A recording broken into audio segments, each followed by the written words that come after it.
You are listening to SPN, the Sports Podcasting Network. وتكلم من هناك لشوارشتايجر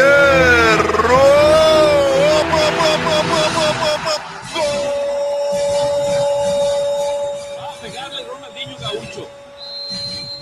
Ya lo hace. Pierna derecha, directo al arco. ¡Golazo! ¡Golazo! ¡Golazo! ¡Golazo!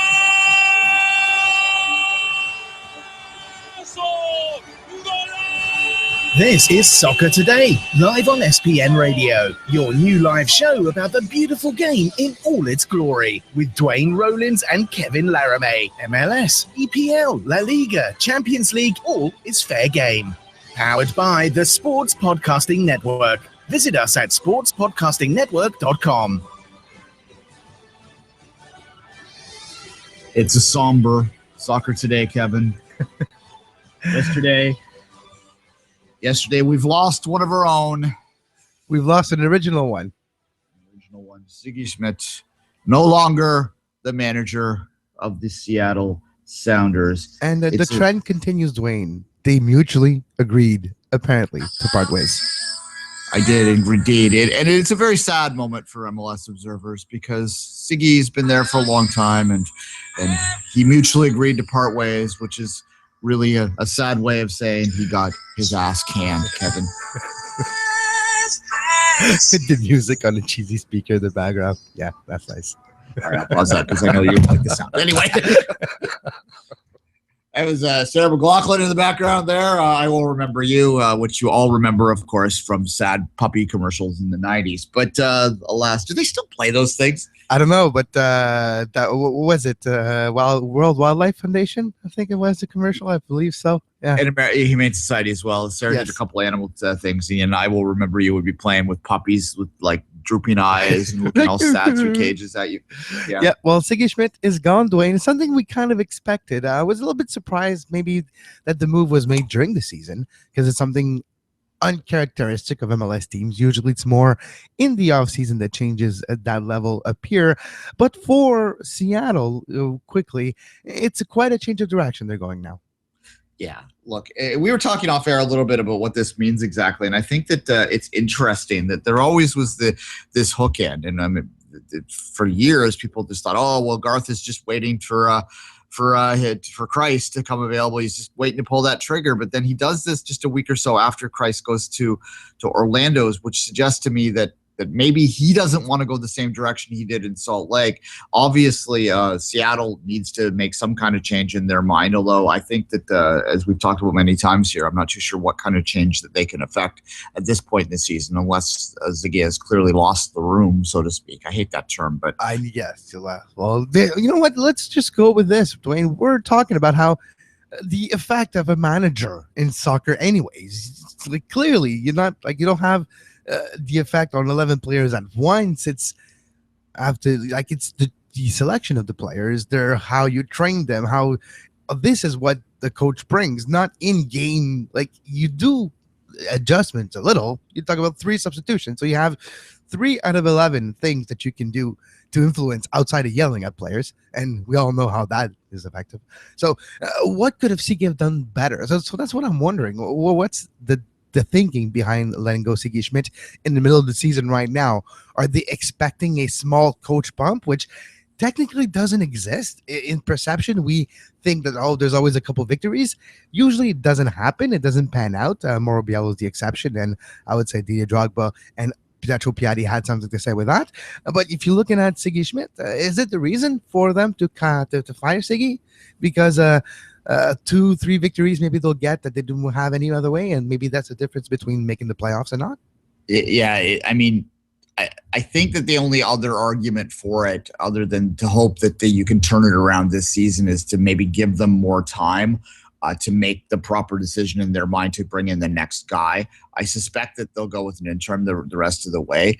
And if that is their thinking, I mean, they're just buying themselves time. And it's the other reason that people fire coaches is to basically cover their own backside. Because to me, the biggest problem is always what the personnel is. And MLS is a bit of a hybrid model in terms of how the world works in this game. Generally speaking, the manager, and that term itself is telling, the manager is generally managing the lineup, managing the roster, making decisions on who to bring in. It's kind of rare that we see the GM coach kind of format we see in most North American sports, but there's a bit of a hybrid there because we have GMs here, right? Anyway, the point I'm making in this particular case is the roster composition. It's the bigger problem in my mind in Seattle than whatever Schmidt's doing day in, day out. What Schmidt does and how much influence he had on that team is minimal, as you say. And I think that this call to the manager thing, which drives me insane in Major League Soccer, is way overstated. How much influence does Schmidt have? How much influence does a Kreis even have coming into a situation to change things? And in my mind, I think we're about to find out not much. Yeah, well, we all know where it stems from, right? We were talking this in pre-production. It's because we're North America, the top four. Let's just call it, let's say they call it Fab Five. Let's include MLS in there. But the other part of the Fab Five, the NHL, NBA, Major League Baseball, and National Football League, they have a different type of manager, star, celebrity culture around the coaches, where the coach is a celebrity, press conference and all that. And I think it stems from this. It stems from we're used to seeing a coach and being influential. Let's just go back to basketball and hockey. We all remember those coaches that either throw garbages on the court, sticks on the ice, make a show, but even in baseball, throws bases around, but makes a show and get a distraction. In football, we're talking about a different type of managing, actually. Oh yeah, NFL's a whole other ball of wax that way, right? Like, yeah, talking about like a chess piece, and it's such a different. Yeah, exactly. Yeah, like a microphone and about 5 binders attached to you to make sure you remember everything.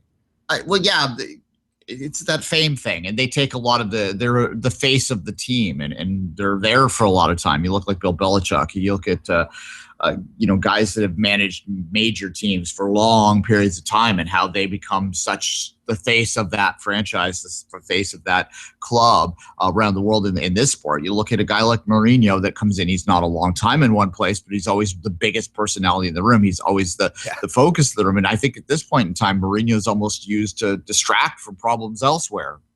United. No, but you kind of make it. It's true. But when you're looking at Seattle now, where do they go from now? What type of coach they get right now? That's the thing that you mentioned earlier. Jason Kreis, which he was perceived as the hottest free agent in the MLS. Was he? That's the question. We don't know. We're not the ones making phone calls, and we're not answering them.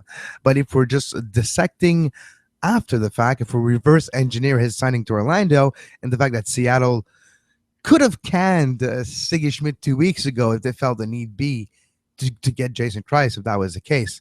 It wasn't. And there's other coaches that were available and they decided not to pull the trigger. They pulled the trigger now. Do they have something planned? Do they want to give, like you mentioned, more time for maybe the future coach to come in to have not a tryout, but a preseason? So when he comes to preseason, they already were able to evaluate certain players. That might be a possibility. But right now, it's the assistant manager of Sigi-Schmidt that's going to continue on to embrace this. Brian, his last name is, I just scrolled too far, so I'm not going to belabor it. But yes, the assistant manager, Brian, will take over for the rest of the season for Seattle. What did they do now? Do they go with the famous, we'll get an MLS veteran to continue? Maybe, I don't know, put a lot of money in front of Bruce Arena. Who knows what Bruce Arena was come back with LA next year. Interesting thing could happen there. But what do Seattle do? Look, yeah, well, that's the major question. Seattle does not strike me as a club that is going to go with the sort of unknown up-and-coming manager. I don't think there'll be a Greg Vanny type, to use a local example, hired there in the near future. It will be someone that has a name.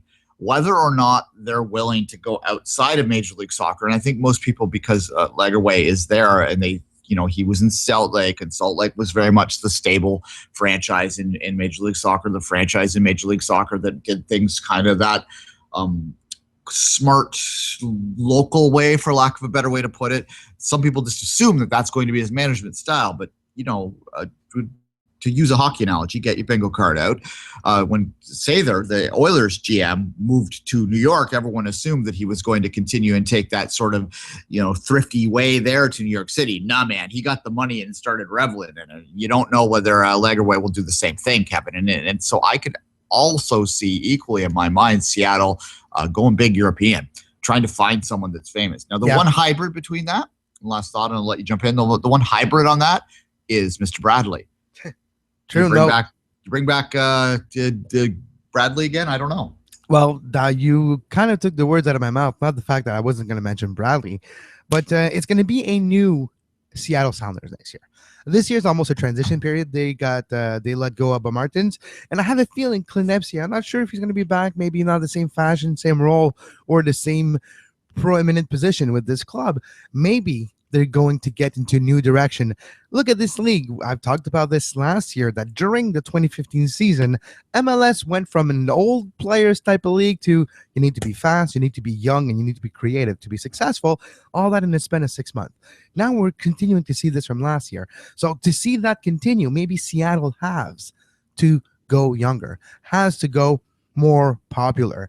Maybe not on the name recognition right now, but after 2 games when he scored 4 goals, he will be popular. So that type of performances like Giovinco did in his debut with Toronto. So Seattle might need to go to a name that's not necessarily there just to fill the 60,000 at clink, but maybe to get a name to fill the back of the net. Yeah, I think that they do need to make some adjustments on that side for sure. And that comes down to this manager side. You bring someone in who has a lot of influences to take advantage of that. Because that's the one thing that when you go after the MLS experienced manager type, that's where you're limiting yourself. It's their connections are limited. They're only what they know. If you bring a guy in that has experience somewhere else, they know agents elsewhere. They know players from elsewhere. They can tap into that network to bring in and have a better chance to find the next Giovinco to bring into a place like Seattle. The last part of this, Kevin, I want to get into is let's actually discuss whether or not what Schmidt did deserved to get himself fired. Because basically he won the Supporters' Shield not too long ago. They've gone to the playoffs every year since he's been in Major League Soccer. Sure, they haven't won an MLS Cup, but is that really his fault, or is that just dumb luck? Because I don't necessarily view MLS failure in MLS playoffs as some kind of grand thing that a manager can change. And I don't know necessarily whether those in Seattle think the same way. They're very ambitious, and that's good. But sometimes when you have very ambitious ownership, that might lend itself to problems down the line. And I'm not entirely convinced yet that it was the right move to get rid of Schmidt. I think that the pressures from above may have contributed to some of the roster errors that were made in the last little while, which is leading to the problems right now a lot more than what a coach did. I agree with you what you say there, but tactically, the way this team is set up, the way they're set up and use their best threat, it's not working. Hasn't been working for more than a year. And when that happens, it's like you see that train pass you by. Do you jump on it? Do you wait for the next one? That's the question. You've seen teams overtake you in the standings, in the power rankings, and became contenders that were not even in the discussion a year ago. And you saw them flew by you. What do? You got to do something. If you are the higher offices of Seattle, you had the feeling to do something. Look, we've seen the league as a whole getting younger, getting more stars. Piatti, Giovinco putting on the show in 2016. They need that part of the show. They need that part, that piece of the pie, and they felt like they were not getting it. Felt like the train was just passing by, and they wanted to be sure they're not becoming irrelevant. And for that, they need to do something. What can you do outside of firing the coach? There's not a lot you can do. So I think Sigi-Schmidt is a bit of a victim of what you mentioned, that he was stuck with roster decision that not necessarily his, Dempsey, Oba, Martins, and all that. And then when he was trying to do something and maybe he wasn't able to adjust tactically enough to make sure that he was following new trends and going in the same direction that his bosses would like to. The lesson here, too, is again, to get back to the cult of the manager thing, the lesson is that there is no manager that is always going to be the the meal of the day, the flavor of the day is what I'm trying to say. Okay, Because Shiggy Schmidt would have been, when he was hired, absolutely. There were people all over the league that were saying that my team should have done that. My team should have done that. In the market I was in, there's been people saying that TFC should have done that they still say it, right? So, but here he got fired. So coaches, it doesn't matter how good you are. It doesn't matter how long you've been in one place. It doesn't matter how much success you've had in the past. You're probably going to run into a time in your career where you're going to get yourself canned. It's just what the nature of the job is. Even guys like Bruce Arena have failed in places before, and we consider him to be possibly the best coach in MLS history. Kevin, let's take a break. We're looking on getting a guest from Seattle to talk about this a bit more. That may happen today. It may happen tomorrow. We'll have to play it by ear a bit during this show. We'll take a break now. We're going to come back. We're going to talk about the All-Star game.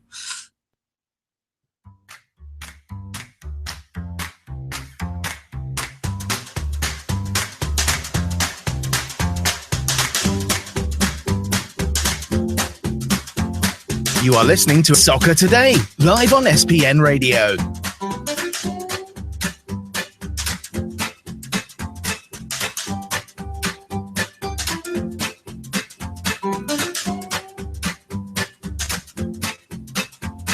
Visit sportspodcastingnetwork.com for more. And we're back. As I said, we'll keep you updated on the Seattle guest. We will have one sooner rather than later, but whether it's today or not, still up in the air a little bit. That's the nature of a live show, Kevin. But yes. What we do have right now is an opportunity to talk about my favorite game of the year. It's your favorite too, I assume. Sure. Yeah, the All-Star game. Everyone loves the All-Star game. It's so useful and wonderful. And important in the grand scheme of who's going to be in the playoffs and home field advantage, right? Oh no, wait, never mind. Different sport. Never mind. Yeah. never mind. Although I was happy that the Blue Jays did get home field advantage in the World Series with the American League's All-Star victory this past month. Weeks ago. Yeah, but, just going back to the All-Star game. A quick note: Laramee made his way to San Jose. It's still up in the air if he's going to play in that game. They'll take a decision later today, him and Marabiello, seeing how he feels. There's 3 sessions of training left before the actual All-Star game for the All-Stars, so Laramee will see how he feels. 3 players for the Montreal Impact were chosen for the MLS All-Star game, the biggest contingent of any MLS team. There you go. And Van Dam was added to the All-Star roster from LA this weekend, or this past week as well. So that might speak to some injury issues there. Look, the homegrown games tonight, and we mentioned before that the homegrown game, I actually have a lot of time for it. And even if they did, my dream of getting rid of the All-Star game was fulfilled. I would kind of actually hope that they continue with the homegrown game. Because I do think it's a way to sort of highlight the work that's happening at the development level. I think it's a way to sort of get your young players seen, because part of what MLS has to do in its next phase of development is start to sell players a little bit more, and that may seem counterintuitive to becoming the best league in the world or one of the best leagues in the world by 2022, but I think it's actually part of it because you have to start incorporating yourself with how the rest of the world works in this sport, and selling young players and being seen as a league that can produce young players is part of that. So I think a homegrown game and a highlight game and an opportunity to just show this talent in a more direct way is a way to accomplish that. So that's happening tonight. But what I thought I'd do on top of that, Kevin, is let's have a little bit of a discussion on whether what we do if we could change the All-Star game. And I thought that I'd eliminate one aspect of this, Kevin. You can't say kill it. So let's start with you. What would you do if you had to change things right now? First of all, I'll talk about how somebody would talk if I'm in the higher offices of MLS, okay? First of all, what's the goal of the All-Star game? You need to build this thing to have a goal. Okay, make more stars in our league. Make players that we don't believe they're stars, and with a presence as the All-Star game raises the level. A raising tide raises all ship. For that to be the case, stop bringing a team from the outside that you portray as them, the real stars, and we'll try to measure up against them. Stop that. You need to make your own players the actual stars of this show. East versus West, young versus old, the world versus US. Those formats we've seen in many different All-Star games, and there's not one in particular I would choose, but the player pool of the 2 teams that would be facing each other would be from the same league, and then we'll move there accordingly. You need to build up stars, and with the homegrown fashion, that's fine and perfect. I like the idea. I like the fact that it gives a type of showcase to those players for either MLS or for scouts from abroad coming to see that game. Going back to the All-Star game itself, we need to focus on what people want to see for an All-Star game. Different format, different type of game. Try things. 2 30-minute half with I don't know. Play around with it, but make it a event, something special, and not just let's measure up to a better team from Europe and see where we stand. No, let's focus on our players and let's focus on our stars, because, well, at least that way we'll prop up the star value, the confidence level, all this of our players. Yeah, I think that the bringing in of the big European team is a format that was probably needed at the time, because no one was paying attention to the All-Star game at all. So you bring in this team from outside, you can suddenly attract their fans. You can maybe get a little more commercial interest in other parts of the world. You can sell that game on. I mean, for instance, there was a story that came out the other day that for the first time ever, this game would be shown in Cuba or some damn thing. Well, they're not showing the MLS All-Star game in Cuba. They're showing a game involving Arsenal in Cuba, right? That's how they're selling this sort of thing. So it has some commercial value. But I do think that I do agree with you that at this point in time, it just becomes kind of a sideshow stupidity fest. That's a term I just made up. That really doesn't have any value. And as you say, you're basically saying that we're not worthwhile. We have to prove ourselves against this team, and it doesn't do anything for the domestic audience. And certainly that's an area of growth that this league still has, is to attract the Euro snobs, the folks that already dismiss MLS. I had a conversation on Twitter today where somebody else just said, oh, it's a conference level league. No, it's not. Actually, I'd love that. That would actually be my favorite format whatsoever, is to bring in a conference team so we can finally shut up the idiots in the UK that constantly say MLS is of conference level. So I say, let's bring in, I don't know, York City. Is that a conference team? I think it might be. I think, yeah, or Luton Town, even though I think they got Grimsby, I think, is in the conference. Yeah. Bring one of those in. And like, sorry, guys, you're going to have to be the lamb to slaughter. Accrington Steel. Yeah. 15-0, win the game there and go, no, we're not conference level, because that would be useful. Drogba against them. Oh my. Oh yeah. Jamaica. The humanity. But to be serious, this is actually what I do. And God help me, I'm going to make my second hockey analogy of the show. And I'm actually going to compliment the NHL on something they did. They changed their format this past year. For those that don't know, the NHL All-Star Game, which was quite possibly the worst thing that ever existed in the world. And I'm including the whole world here, not just sport. Like, the NHL All-Star Game was the worst. It was just terrible. Well, you're talking about a sport where you're used to having contact and collision, that you don't have that in the All-Star Game. So one big aspect of the game is taken out. So they changed it this year, though. And God help me, it actually worked.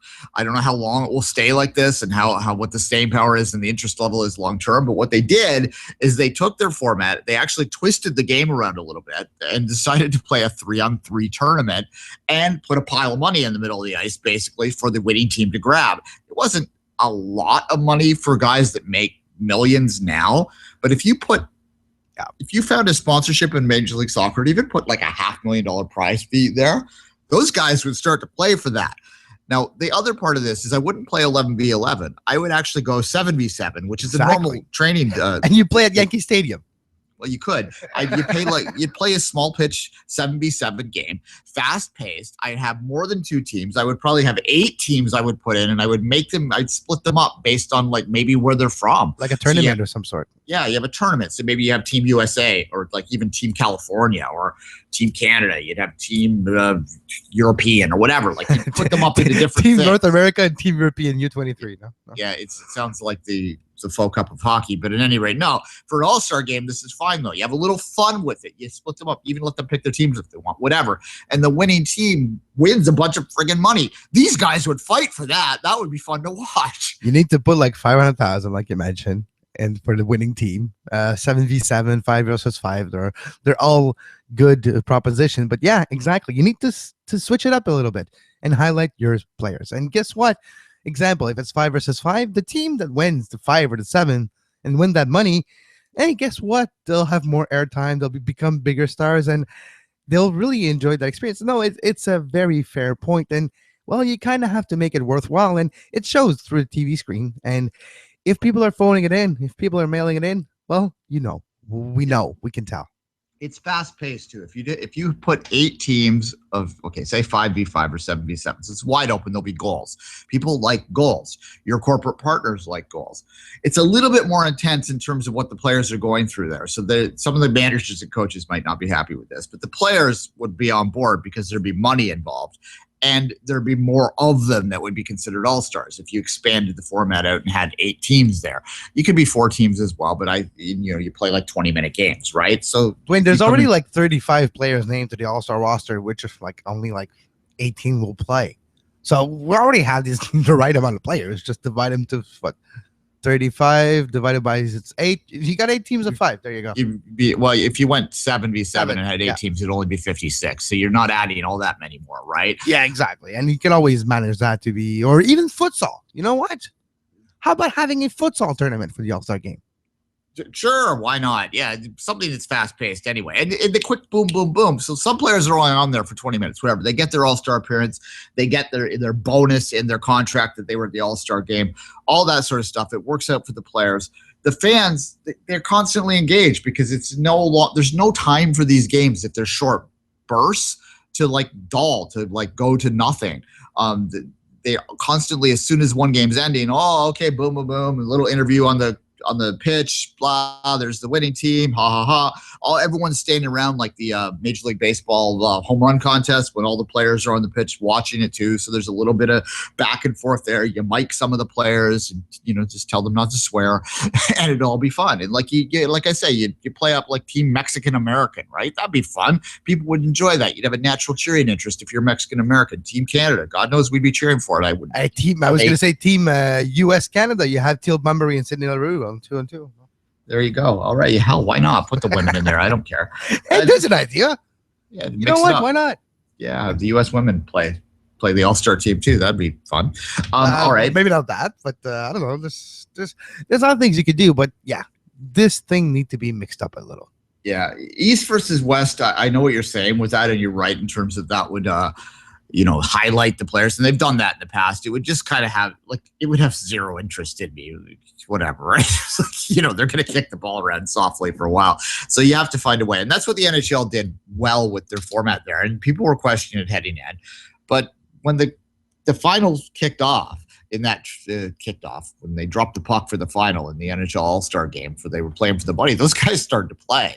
And when they start to play on that format where 3 versus 3 works, it's wide open and there's a lot of intensity out there, and it really compelled the crowd to watch it because they were suddenly watching a contest. And that's always been the biggest problem with an all-star game, right? Is that it's not a contest. It's an exhibition in a purest sense. And that's not really compelling when you're used to watching intense action. And people will say, well, people will get injured. You know what? No, because if they play to play and go with the regular instinct and not trying to be careful, they'll be normal. If they're trying to do less and be careful, that's where you get injured because you're not actually playing your game. You're just trying to be too careful, not to do too much, and that's where you actually get injured. So players want to play, so let them play. Yeah. The only downfall to the format that I'm talking about is maybe there's no room for defenders and the keepers. If you're trying to find 8 keepers, that might be. You don't want to be the keeper there. You don't want to be the guy who's going to get scored 15 goals on. Yeah, and if you're doing not maybe all of my little national breakings might struggle to find a keeper, so you might have to be a little bit who would be the Canadian keeper, for instance, I guess. Well, there's a lot of choices. Kippo, probably. Yeah, he's playing tonight, so that would be Kippo. Yeah. Yeah, so there'd be that. It wouldn't be Q because they'd start Bono over him. Yeah, well, yeah, Q would be on the bench and not be playing and be like, no, you can't. You have a big game in USL this week. Yeah. All right. That's the other thing too. Is I said that in a previous show. Is I'd bring the USL involved a little bit too. You're having a team homegrown game right now. I'd probably have a Future Stars game or a USL All-Star game or something. I would include in the competition as well. Make it more of a full weekend. You can have a skills competition too if you want. I don't know, like crossbar challenge, whatever. You're trying to make it a little more fun, a little different. Rather than just play a game. There you go. This was done last year, but on a small level in England. You've seen FIFA. You've played FIFA, Dwayne. Yeah. Lately, there's the skills game in FIFA. I know you don't necessarily are. It's not Football Manager, but it's FIFA. But there's a skills game involved in FIFA, and they've done it in real life where you have to bend the ball around boxes, trying to make points, trying to not hit the wall in free kicks. Those type of exercise in the game. They've done it in real life, and it was really spectacular because you talk about contraption from big targets from far away you're trying to hit and stuff like that, and it made for a very compelling show. Maybe that should be part of the All-Star game. Have a FIFA skills in collaboration with EA Sports, because let's face it, they already are. So might as well go all out and have a FIFA skills type of competition, but in real life. Fair enough. All right, that's enough of that silliness. Homegrown game tonight. I'll watch it. I'll watch that one. You gonna watch that one? I will definitely watch Maxime Crepeau when he's in the net, that's for sure. Okay, and we'll talk a bit about that tomorrow. Not too much because it is ultimately an exhibition, but nonetheless, we'll also probably do our best to watch the All-Star game and talk about it on Friday. But in the meantime, let's take a break, come back. We're going to talk about a few commercial things that are happening around the league.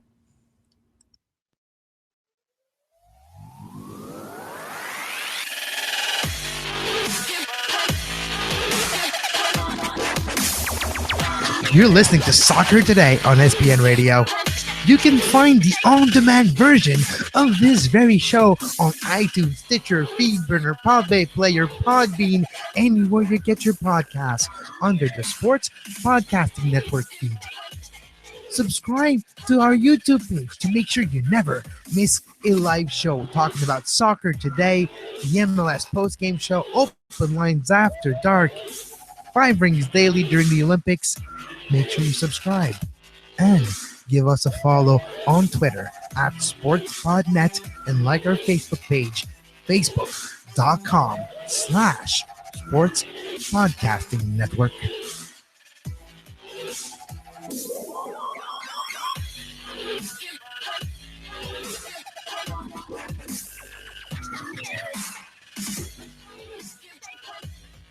And welcome back.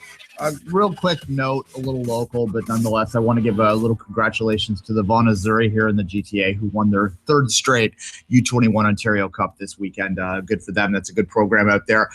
Doing some good things in the development level. One to give them a heads up. 3rd straight men's U21 division champions, the Vaughan Azzurri. Kevin. Not bad at all. In the same vein, though, U13 of the Montreal Impact are in the quarterfinal of the CONCACAF Champions League Youth Tournament. So make sure you give them a shout out today. Fair enough.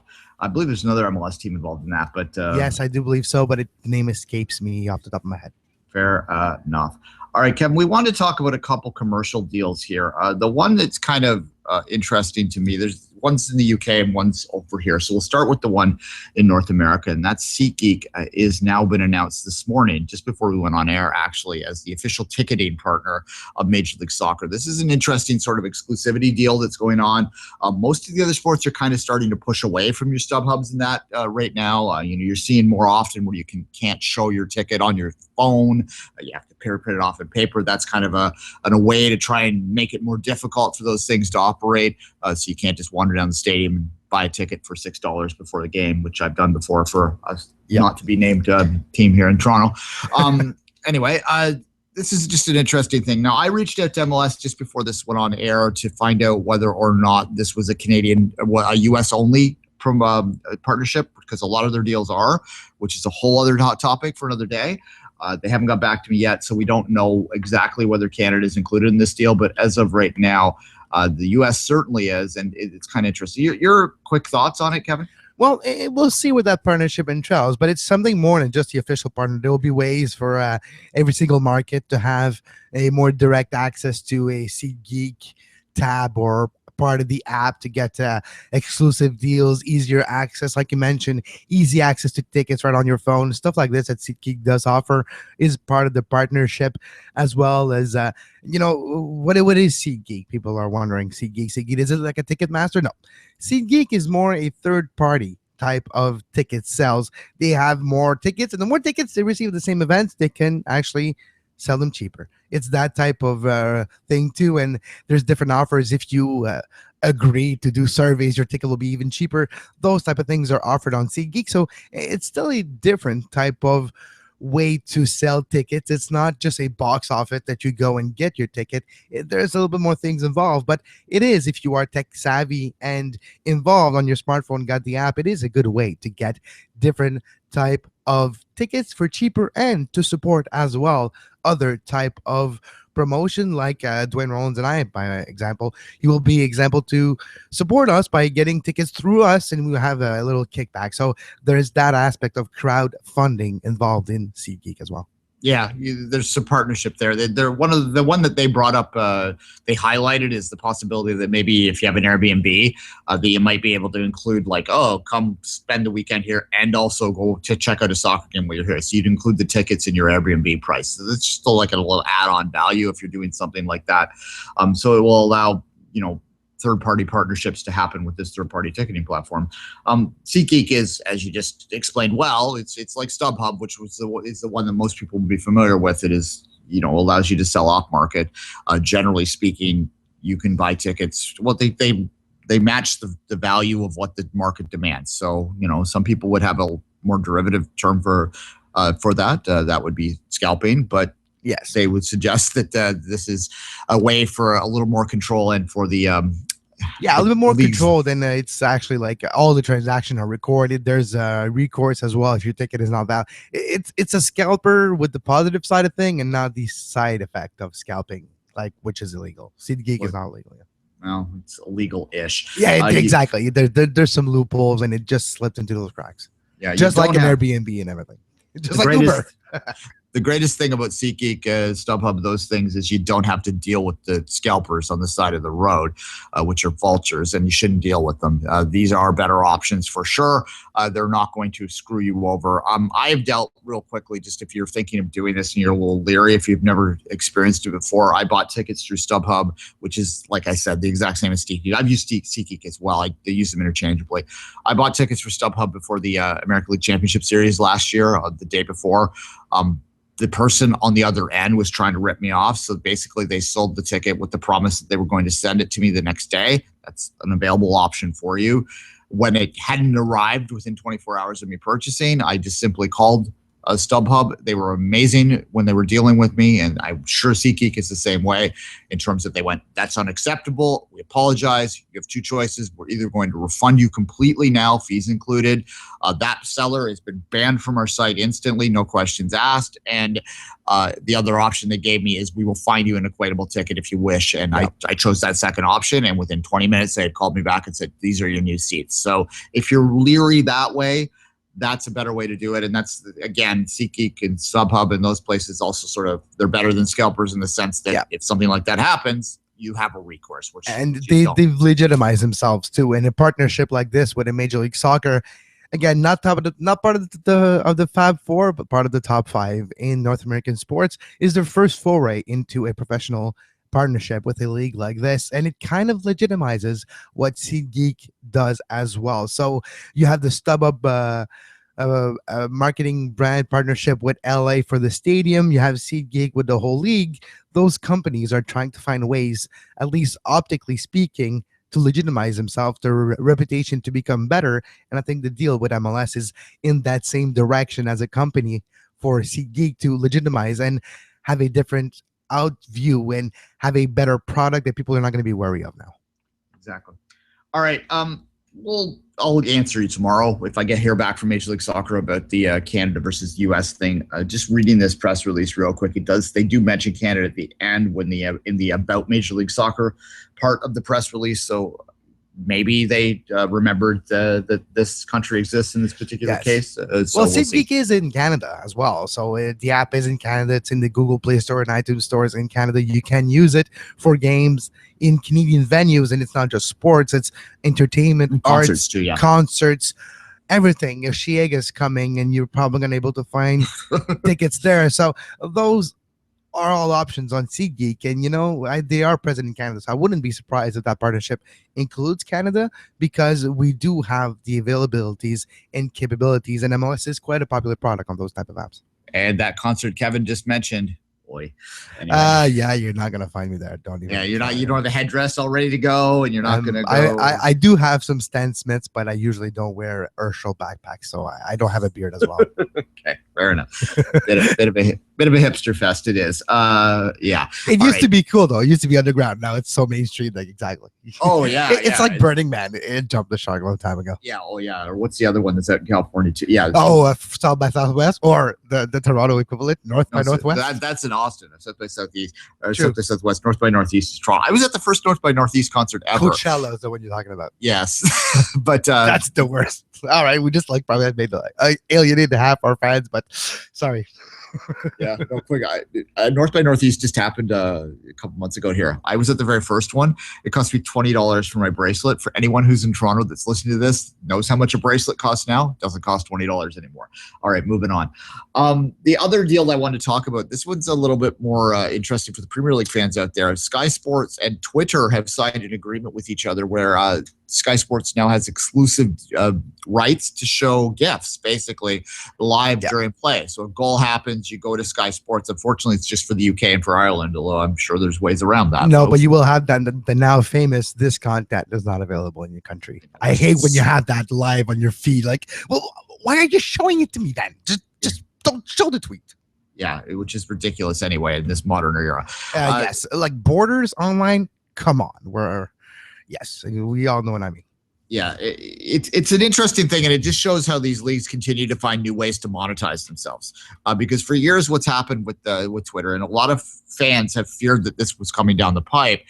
The GIF people, and you know who they are. If you're on the interwebs, if you're on Twitter, you know the people that are out there creating these GIFs instantaneously because they have all their platforms, and they're usually just hobbyists. They're not doing it for profit, right? Well, some of them are doing it for profit now. You have an example, Bleep Jerry and the beige cardigan are an example for that. Sure.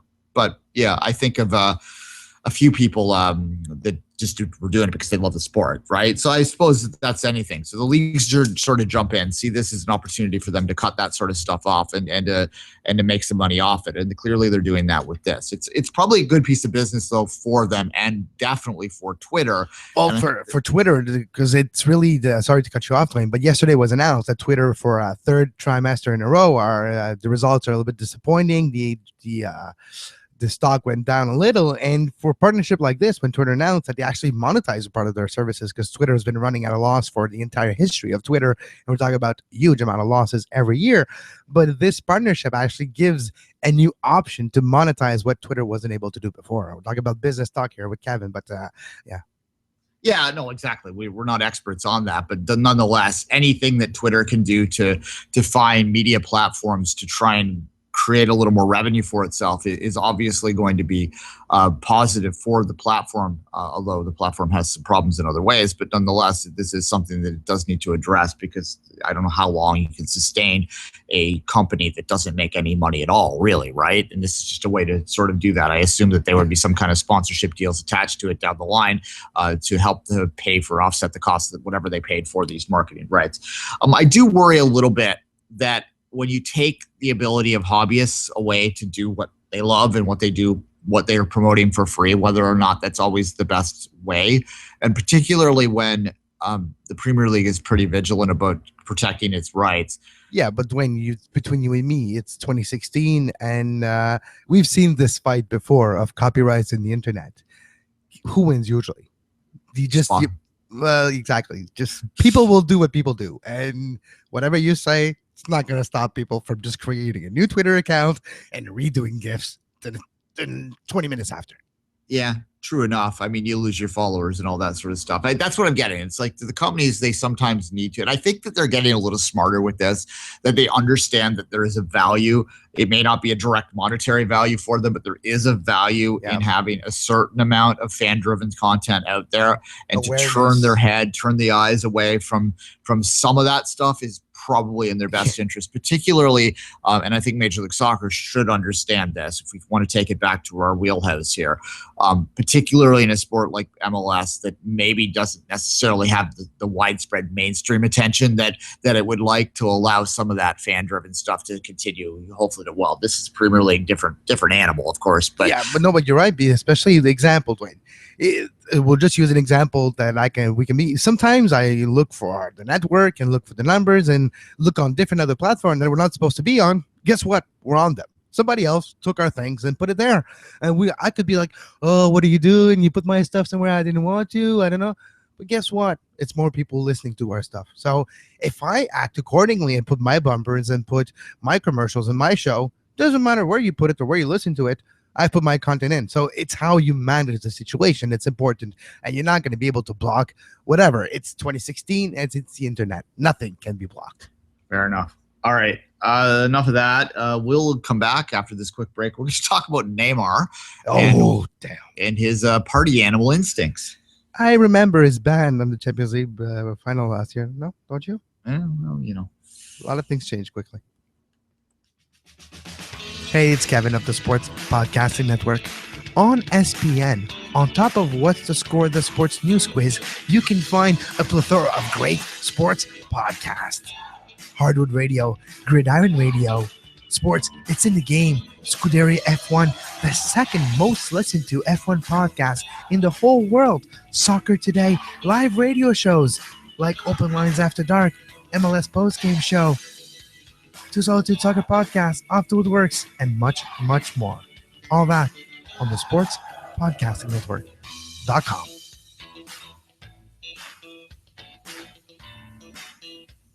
Party!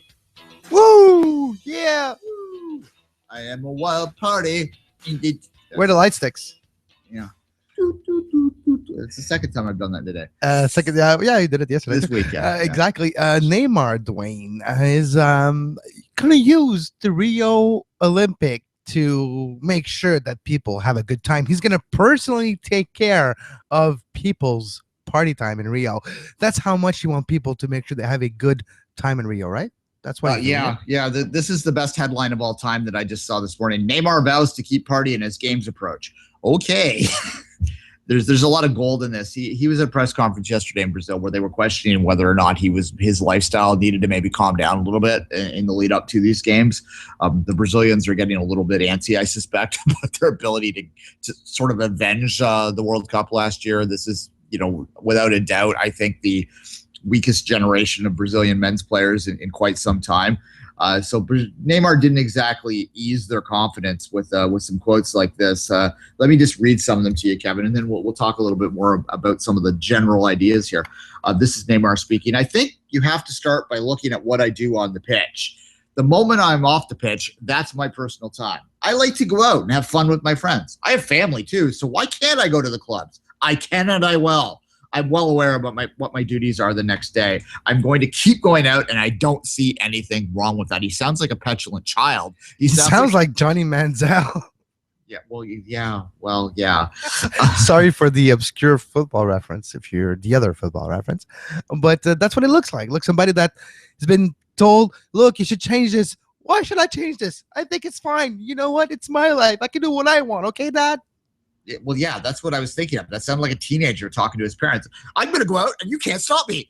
What are you going to do? I'm old enough. I got my own car. I can spend my own money if I want. Okay, Dad? It's past 9 o'clock, but I am allowed out. Okay? Yeah. And then I like this quote too. Imagine you're 24. He's talking to the journalist here, and he's probably not wrong, but nonetheless, because I've often said that it's a good thing that I wasn't born with athletic talent because I'd be dead by now because I would have, taken the money and killed myself probably. He's right, but you can't say it. Yeah. That's the thing. Imagine you're 24 years old, earning what I earn and having all that I have. Wouldn't you be the same? And looking like I look and having the girls jump on me like they do. What would you do? Yeah. Fair enough. I kind of have to give it to you, Neymar, but you just can't say that. Come on. You're a heel now. People are going to hate you now. Yeah. Well, and they're going to despise you and be jealous of you. He's basically set himself up so he damn well better have a tournament and a half in Rio. If he does, and now that he said these words here, if he shows out there and is lackluster in any one game, then, well, what did you do last night? Where did you party last night, Neymar? Is it the reason why you didn't perform well today? Well, and it might be like, I don't care how old you are. Like, you're 24, sure, you're full of piss and vinegar. I get that. I was 24 once too. I wasn't 24 with his talents or money, but nonetheless, I get sort of how a 24-year-old mind thinks. I am the king. I am the king of the world. However, the thing is, 24-year-olds become 28-year-olds, which become 32-year-olds. And if you don't sort of curtail your lifestyle. Maybe that 24-year-old talent doesn't last as long as it should have otherwise. And I think most of us understand that nowadays. And it's a little lecturing to say that. Obviously, no one in that position is going to listen to the likes of me, let alone anyone else. We're not going to listen to coaches, let alone us. So let's face it, he's honest in the fact that he says, look, if you were who I was and you had the money that I do, fine. That's a fair point. Like, you just cannot necessarily be that open and not expect that there was going to be ramifications and consequences if you're not just one. If you're not like better than you're supposed to be, people are going to point it out that it's because of your activities outside the pitch. And we don't even know if he drinks or takes drugs or all that. He's just probably stays up late and go to clubs. And to be quite fair, professional athletes do have a different time scale of when they go to bed, when the practices and all that. If you go back to another sports reference here, another sports reference, the basketball playoff last year, and Kyle Lowry and DeMar DeRozan, but they were just out late at club because they wanted to eat something. There's nothing open late at night. They have a different lifestyle because they have to travel. They get to the new city 2-3 o'clock in the morning. It's different for a player like Neymar, but to a certain level, it's the same. So there's that aspect to it that I can understand. But you just can't be talking like this. You just have to keep it on the down low. You know what I mean? Keep it a little low profile and don't create scenes. Yeah, no, and there's no doubt that that this is hardly rare. It's just, why are you making a distraction of yourself by being out front about it? Like, again, you mentioned there was two Toronto Raptor players that were seen at a casino, basically, that was attached to their hotel, basically trying to find food. They weren't drunk. No one claimed they were. They weren't anything like that. They weren't even gambling. They were just looking for food. But nonetheless, it became a story here in Toronto because it was the playoffs were going on. And I'm sure that what their teammates would have said to them would have been, I don't care if you go to the casino, just don't be seen, because that's going to cause a distraction for us. And this is the other part of this, is that Neymar is basically put undue attention on this whole team by doing that. He's not being a very good teammate in my mind. And that's the other part of this. He's being brought in as an overage. So you would think that he might have some element of leadership role for the rest of the Brazilian team in this. But if this is what he's doing, then you'd have to question it a little bit. Yes, the talent's immense, but so if you're a young guy playing in this team, can you say, well, if Neymar does it, I can go out too? Well, that's where it becomes dangerous. Exactly. And these guys are going to be the kings of Rio during these 2 weeks until they start to lose. If they start to lose, then they're not the kings anymore, right? So there's a lot of questions there. There's lots of examples of this, as I said too quickly. I remember here in Toronto for years and talking about the Raptors. They used to always host Raptors home games were Sunday at 1 p.m. And the reason they did that for years is because the Raptors weren't very good and they were trying to find every advantage they could. And Toronto has a reputation in the NBA circles as being a party town, a place where they can go to big clubs and all that sort of stuff, because it's a big city where their money goes a little bit further and where some of the laws. When you have a lot of money, you know where to go to use that fact in Toronto too. There is some elite type of clubs that you can go to that nobody else can.